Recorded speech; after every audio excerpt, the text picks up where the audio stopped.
The desert had a strange way of silencing the world. No sound, no wind, only the low hum of the Black Hawk's engines breaking the horizon. Inside, 6 soldiers shared the same thought without saying it. Let this one be easy. Staff Sergeant Amelia Cross sat nearest the right hatch, sunlight painting her face gold. She had flown this route dozens of times. Today felt no different, at least until it did. The morning briefing had been simple. Deliver supplies, confirm status at Outpost Bravo, return before noon. A 3-hour run, no contact expected. The kind of mission that didn't even make it to the official board. Just another milk run, Rodriguez had joked, slapping the crate beside him. Milk run, Amelia echoed with a smirk. Except the milk's high-octane fuel. The pilot, Lieutenant Parker, laughed from the cockpit. Relax, Cross.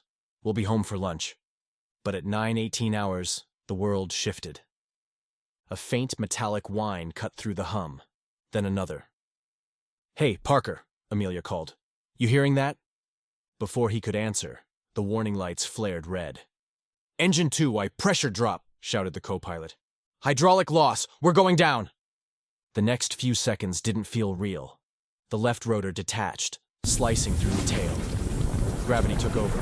The helicopter spun, shrieking metal and wind. Someone screamed Amelia's name, and then everything vanished in white and fire.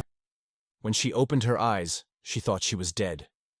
The world burned around her, heat, smoke, and silence. Then pain hit. Every nerve screamed. Her uniform was half melted, her hands shaking uncontrollably. Rodriguez, she croaked. Hail! Parker. No answer, only fire. She dragged herself through the debris. The sand was glass under her palms. One boot gone, blood dripping from her temple. The wreckage groaned, threatening to collapse in on itself. Then she heard it. A cough. She turned, eyes watering through the smoke. Hale, trapped under the fuselage. I can't move, he shouted, panic breaking through his voice. Hold on, Amelia said, crawling toward him. I got you. She braced her shoulders under the metal, pushing with everything she had. It didn't move. She tried again. This time, screaming through clenched teeth. Her gloves caught fire. She tore them off and pushed barehanded. The smell of burned skin mixed with fuel. Finally, the panel shifted. She grabbed Hale's vest, dragging him clear. Go! She shouted. Run! But he didn't move. His eyes widened behind the smoke. Rodriguez is still inside. The rear compartment was already engulfed in flame. Explosions popped like thunder as ammunition cooked off. Every instinct told her to run. Training, survival, logic. But something deeper drowned them all out. Her team was in there. She spotted a melted fire blanket hanging from the wreck. It wouldn't protect her, but maybe it would slow the fire for a few seconds. She wrapped it around her shoulders, took one breath of clean air, and dove back into the wreckage. Inside was hell. Smoke clawed at her lungs. Every breath felt like inhaling glass. She crawled on her knees, counting steps, remembering layout. Rodriguez, she coughed. Sound off. A weak moan answered from the far left. She followed it, dragging herself forward through heat so intense her vision warped. His body was pinned under a storage rack. Hey, she whispered, slapping his cheek. Stay with me. He groaned. Alive. Amelia braced her back against the wall, shoved the rack aside, and pulled him free by his vest. His weight was dead, his body limp.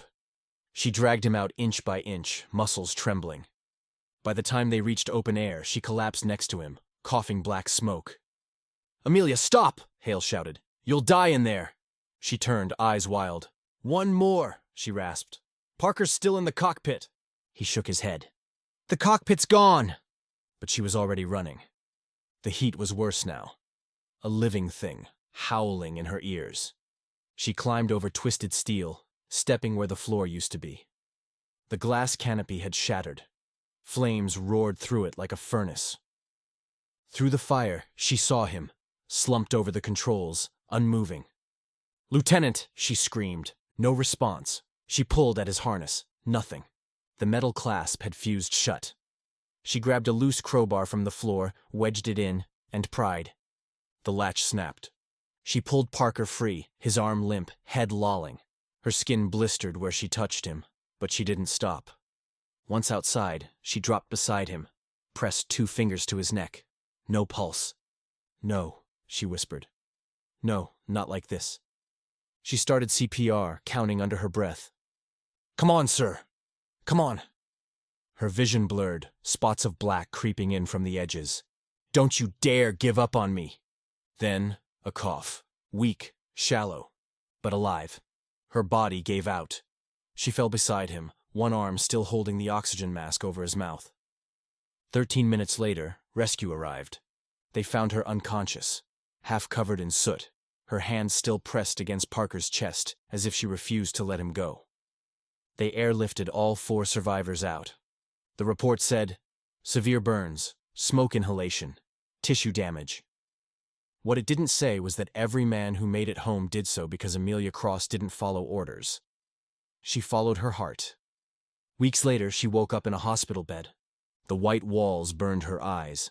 Her hands were bandaged thick, her hair shaved where they'd stitched her scalp. "Easy," said a voice. It was Parker, sitting beside her bed in a sling, bruised but alive. She tried to speak, but he shook his head. "You saved my life," he said simply. "And theirs." Her commander entered a few minutes later. He didn't speak right away, just stood at the foot of her bed, eyes unreadable. Finally he said, "You disobeyed a direct evacuation protocol." She nodded weakly. "I know, sir." He paused. "And because of that, 4 soldiers are still breathing." He placed a single metal box on the table beside her. "For valor under fire." 3 months later, Amelia returned to the desert, not for combat, but for closure. The wreck had been cleared, leaving only fragments, half-melted metal, blackened sand. She walked slowly, tracing her fingers over the twisted steel. In the center of what had been the cockpit, she found something small, a piece of glass fused with her own dog tag. She knelt, brushing the sand away.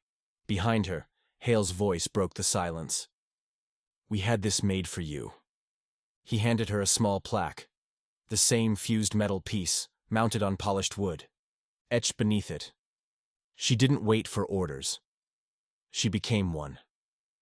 She smiled faintly, tears forming despite herself. "Too much," she said softly. "I just did what anyone would." Hale shook his head. "No, you did what no one else could." That night, as she stood on the airfield under the stars, another Black Hawk lifted into the sky, the same call sign, a new crew. She saluted, not as ritual, but as promise. Because for her, the fire never truly went out. It burned quietly inside. Not as pain, but as purpose.